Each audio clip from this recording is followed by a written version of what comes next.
Let's talk about all the horror movies I've watched recently. The first movie I watched was Ghostwatch, which is currently streaming on Shudder. This is a 1992 BBC mockumentary about a film crew that heads into a home of a mother and her two daughters who are experiencing paranormal activity. Things go a little crazy. What's cool about this is that it was hosted by real BBC journalists and presented as a live broadcast, so many viewers thought they were watching a real poltergeist event live on the air. And so many people were upset by it that they had to pull it from the network. It's really unsettling. I think the performances make it feel real, and it culminates to a crazy finale that is super terrifying, especially if you consider most people were watching this thinking it was real. You should check this one out if you love that mockumentary style horror. I think that it was really creative and fun. I really wish that I could have caught this back in the day when it originally aired. Next, I checked out Sematary II from 1992. This is one I hadn't watched in years, so it was fun to revisit it. I think this one gets crapped on a lot, but it's actually a lot of fun. It's ridiculous, but it's entertaining. So this one stars Edward Furlong as a young kid whose mother has died, and he and his father head back home to their hometown to kind of recover and start anew. While they're there, Edward Furlong befriends this kid who is kind of bullied, and his stepdad is the town sheriff,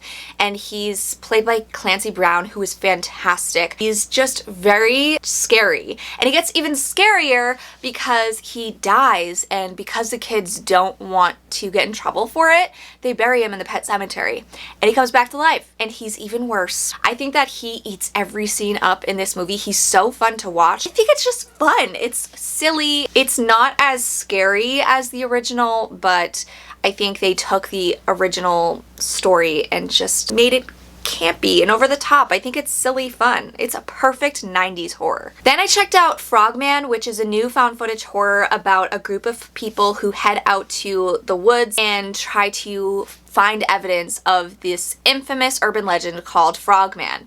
So the story centers on this guy who experienced Frogman when he was a kid, and no one ever believed him. So he sets out 20 years later with his two friends to put the haters to rest and prove Frogman's existence.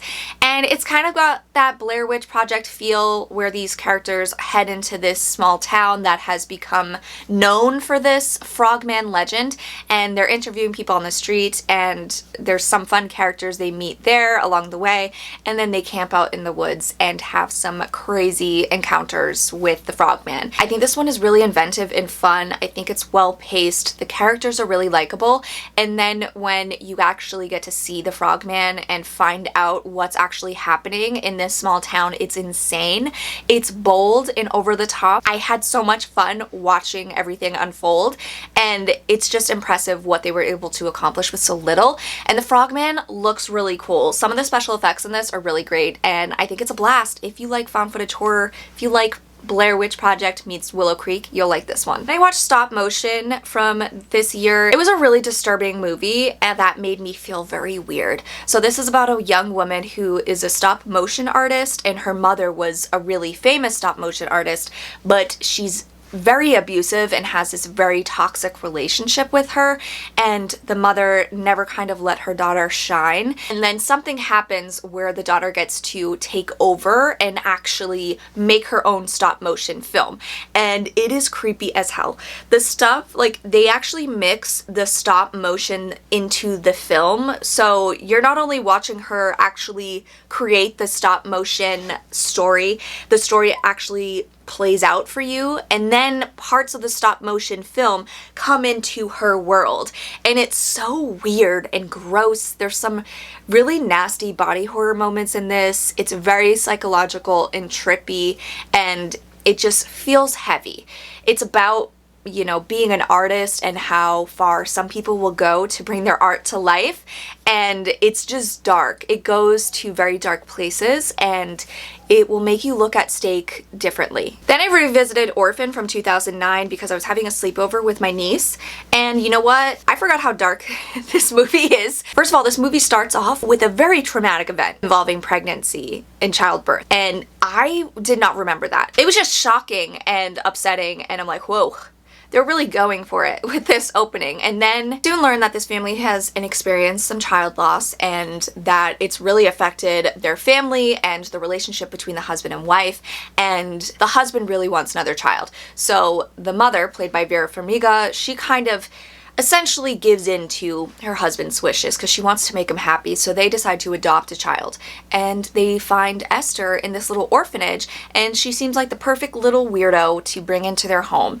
And when she gets to the home, weird stuff starts happening. The mother always questions Esther and her motives, and she had always been suspicious of her from the beginning because a woman's intuition is very strong. And the husband in this movie is so infuriating because he doesn't listen to a single thing. I think this movie is really entertaining. It's a great winter horror watch. I think Esther is a great villain. I also like the sequel, which is a prequel, so we get to see what happens to her before she meets this family, and I think that one's a lot of fun too. Then I checked out Immaculate. I did a full spoiler review. This is a nun-sploitation horror movie starring Sydney Sweeney as an American nun who relocates to a convent in Italy, and when she gets there, she discovers that they're harboring some dark secrets. This one starts off very run-of-the-mill non-religious horror and then goes off the rails towards the end. It has one of the most intense, bold, and disturbing endings I've seen in a while,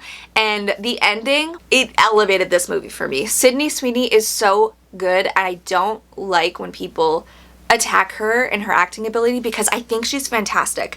And she plays this kind of like meek, timid person throughout most of the movie. She's very reserved, and then you see her grow when she starts to kind of come into her own and start to question things and fight back. And towards the end, she is insane. She's on another level. The screaming that she lets out in this movie, you'll feel it. I loved this movie. I love Sydney Sweeney, and I think if you're a fan of horror movies like Rosemary's Baby, The Omen, Suspiria, you'll like this one. Then I watched Mothers of Monsters, which is a found footage style horror movie about a woman who believes her son is a psychopath, and she's essentially documenting him, and she's kind of confessing stuff he's done throughout their life. It's kind of like We Need to Talk About Kevin, but found footage style and not as good. I think that it was a little slow and boring for me, but the performances are pretty decent, especially for found footage horror. I like the idea of this mother being concerned about her son. I just wish they did things a little differently because it does get a little predictable. But overall, I think it's a decent watch. This one's on Tubi. I checked out You'll Never Find Me on Shudder, and this one was really good. So this is a single location horror thriller about this guy who is living in a mobile home, and there's a big storm happening and some woman bangs on his door. She is stranded out there and she needs help. She wants to use a phone, and then when she gets in there, their night takes an interesting turn, and you're kind of wondering, who is this woman? Who is this man? Who are these people to each other, and what's gonna happen? And the story is essentially just them kind of like getting to know each other, and you're getting to know them as well. I think that it's a slow build, but the tension and dread are so strong, and the lead performances by these two actors are fantastic. Like, I clung to every word that came out of their mouth, and I was guessing the whole way through, like, is this guy really good? Is this woman good? Like, you don't know, and they're really good at keeping you on your toes throughout the movie, and it kind of gets a little predictable, but the stuff that happens and how things are revealed are super intense and creative, and I really liked it. And I checked out Monolith, starring Lily Sullivan as a disgraced podcaster who is hosting this new paranormal podcast, and she gets an anonymous email about this strange phenomenon involving this brick, and she starts to investigate, and as she is documenting her investigation for the podcast, her listeners start to email and call in and say that they've also experienced the same thing,